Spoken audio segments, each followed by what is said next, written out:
Your discipline in prayer, fasting, and patience just canceled a disaster you never saw coming. This is how Allah protects His chosen ones. 4 will leave you speechless. You've been shielded from the unseen. But what was it? Don't miss the last sign. It's your wake-up call.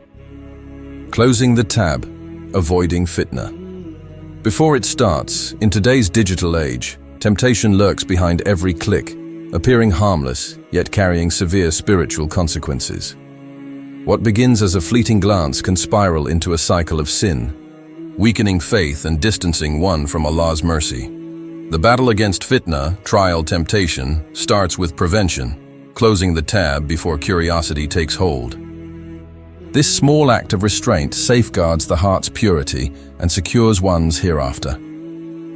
Lowering the gaze is more than an act of modesty. It is a shield for the soul. The Prophet warned against the dangers of unchecked desires, emphasizing that even minor sins accumulate, darkening the heart. When one resists the urge to indulge in haram, forbidden content, they not only protect their iman, faith, but also strengthen their willpower against greater temptations. Each moment of self-control is a step towards spiritual freedom. A single click can trigger a chain reaction, pulling a person deeper into sin and regret. However, choosing restraint rewrites one's destiny. By turning away from temptation and seeking refuge in Allah, a believer replaces weakness with strength. The Quran reminds us, indeed, Allah does not change the condition of a people until they change what is in themselves. 13:11. Closing the tab is not just avoiding sin. It is actively choosing a path of righteousness, ensuring a brighter, purer future. Declining the invite, divine protection from hidden chaos. Sometimes, saying no to an invitation, whether to a gathering, event, or outing, is not just a personal choice but an act of divine protection. What appears harmless on the surface may conceal hidden risks, gossip, sin, or situations that could lead to regret. Allah, in His infinite wisdom, often shields believers from unseen harm by steering them away from potential fitna, trials. Trusting in His plan means recognizing that missing out on temporary enjoyment may save one from lasting consequences. The fear of missing out, FOMO, can pressure people into compromising their values, but true peace lies in surrendering to Allah's decree. The Prophet taught that a Muslim's strength lies in avoiding unnecessary temptations. By prioritizing faith over fleeting desires, one secures not only worldly protection, but also eternal rewards. As the Quran states, "But perhaps you hate a thing, and it is good for you, and perhaps you love a thing, and it is bad for you. Allah knows, while you know not." Tatu 216. Declining an invite may feel isolating in the moment, but it is often Allah's way of writing a better story for His servant. True believers find contentment in knowing that Allah replaces what they leave for His sake with something far greater, whether in this life or the next. Walking away from a haram relationship, heartbreak as protection ending. A relationship that conflicts with Islamic principles may feel like unbearable heartbreak, but in truth, it is an act of divine mercy. What appears to be a painful loss is often Allah's way of protecting a believer from deeper spiritual harm. A haram relationship, no matter how emotionally fulfilling it seems, slowly erodes one's connection with Allah, leading to neglected prayers, lingering guilt, and a hollow soul. True love should elevate faith, not compromise it. Allah says in the Quran, "It may be that you dislike a thing which is good for you, and that you like a thing which is bad for you. Allah knows, but you do not know." 2:16. The temporary pain of separation pales in comparison to the lasting damage of persisting in disobedience. When a believer chooses Allah over fleeting desires, he replaces what was lost with something far greater, whether in this life or the next. Walking away from haram love is not rejection, it is redirection. Trust that Allah's plan is wiser than our emotions, and what He takes away, He replaces with something purer and more fulfilling. True liberation lies in obedience, for the heart only finds real peace when it submits entirely to its creator. Not hitting send, restraining anger. Protects your dignity. In moments of heated emotion, the urge to unleash angry words can feel overpowering. Yet the real test of faith lies in resisting that impulse. Every unsent message, every paused response, is not a suppression of feelings, but a triumph over the nafs, ego.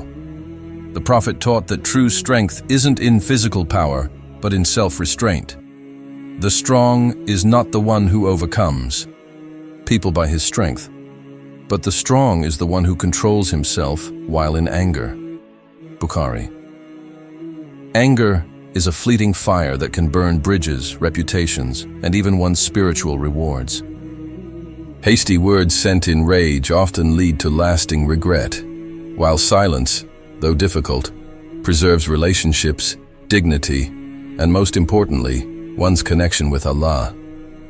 The Quran reminds us that the righteous repress anger and pardon people, 3:134, embodying mercy as Allah is merciful.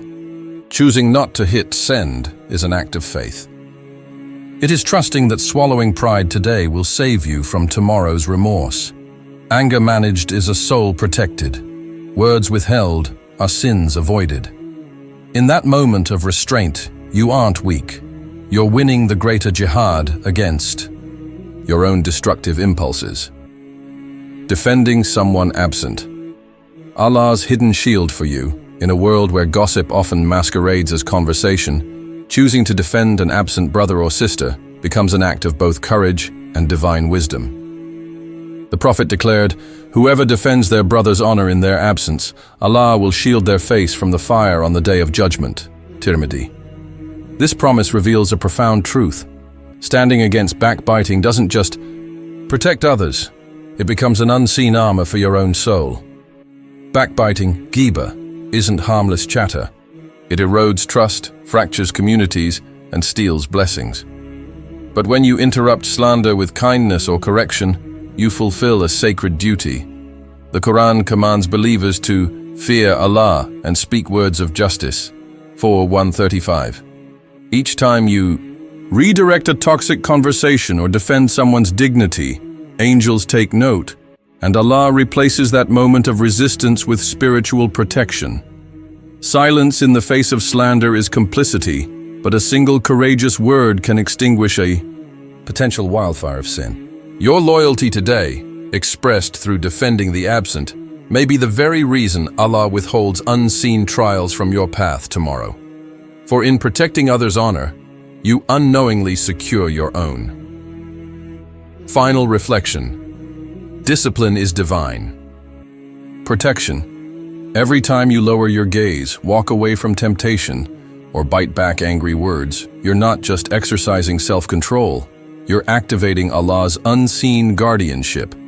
That moment you almost clicked, spoke, or stayed. But that was Allah rewriting your story. The Quran assures, whoever fears Allah, He will make a way out for them and provide from unexpected sources. 65:2-3. Your restraint today might be shielding you from a disaster meant for tomorrow. This is the hidden math of taqwa, God consciousness. Small obediences compound into life-saving barriers. The discipline you can't rationalize in the moment. That's your faith speaking before your mind understands. Make this dua. Ya Allah, protect me through the choices I make for your sake, even when I don't see their wisdom. Your ripple effect. Share this truth. Someone right now is teetering between a bad decision and divine protection. Your reminder could be their lifeline. Ameen.